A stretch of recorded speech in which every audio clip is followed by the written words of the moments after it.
অবশেষে আপলোড হয়ে গেল যৌথ ফ্যামিলি নাটকের ৮০ নাম্বার পর্বটি এবং কবে আসতে চলেছে যৌথ ফ্যামিলি নাটকের ৮১ নাম্বার পর্বটি এবং কবে কোথায় কি করে দেখতে পারবেন সেসব সম্পর্কে জানতে পারবেন আজকের এই ছোট্ট 2 মিনিটের ভিডিওতে। তো হ্যালো ভিউয়ার্স, আসসালামু আলাইকুম, কেমন আছেন সকলে? আশা করি সকলে অনেক বেশি ভালো রয়েছেন।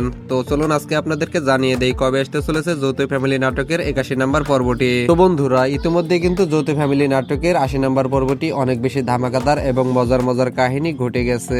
এখন পর্যন্ত যারা যৌথ ফ্যামিলি নাটকের ৮০ নাম্বার পর্বটি দেখতে পারেননি তারা এখনই গিয়ে দেখে আসুন ইগল ড্রামা সিরিজ ইউটিউব চ্যানেলটির মাধ্যমে। তো চলুন বন্ধুরা, এবার আপনাদেরকে জানিয়ে দেই কবে আসতে চলেছে যৌথ ফ্যামিলি নাটকের ৮১ নাম্বার পর্বটি এবং কবে কোথায় কি করে দেখতে পারবেন। তার আগে আপনাদের কাছে আমার ছোট্ট একটি রিকোয়েস্ট থাকবে, আপনারা যারা আমার চ্যানেলে নতুন দর্শক রয়েছেন তারা অবশ্যই চ্যানেলটিকে সাবস্ক্রাইব করে পাশে থাকবেন, কেননা আপনাদের নিত্য নতুন নাটকের আপডেটগুলো এই চ্যানেলটির মাধ্যমে দিয়ে থাকি। তো হ্যালো বন্ধুরা, যৌথ ফ্যামিলি নাটকের ৮১ নাম্বার পর্বটি আপনারা আগামী কালকে অর্থাৎ ৯ ডিসেম্বর বিকাল ৩টায় ইগল ড্রামা সিরিজ ইউটিউব চ্যানেলটির মাধ্যমে সরাসরি দেখতে পারবেন। আপনারা কে কে অধীর আগ্রহে বসে আছেন এই নাটকের ৮১ নাম্বার পর্বটি দেখার জন্য তা কিন্তু অবশ্যই কমেন্ট বক্সে লিখতে ভুলে যাবেন না। আর হ্যাঁ, আপনারা কে কোথায় থেকে আমার এই ছোট্ট 2 মিনিটের ভিডিওটি দেখছেন সেটিও কিন্তু অবশ্যই কমেন্ট বক্সে লিখে যাবেন। যাবার আগে আপনাদের কাছে আবারও একটি ছোট্ট রিকোয়েস্ট থাকবে, আপনাদেরকে আবারও রিকোয়েস্ট করে বলছি, আপনারা যারা আমার এই চ্যানেলে নতুন দর্শক রয়েছেন অর্থাৎ যারা এখন পর্যন্ত আমার এই চ্যানেলটিকে সাবস্ক্রাইব করেননি তারা এখনই সাবস্ক্রাইব করে সাথে থাকবেন, কেননা সব ধরনের নতুন নতুন নাটকের আপডেট গুলো কিন্তু আমি চ্যানেলটির মাধ্যমে সবার আগে দিয়ে থাকি। তো হ্যালো বন্ধুরা, সব মিলিয়ে কিন্তু যৌথ ফ্যামিলি নাটকটি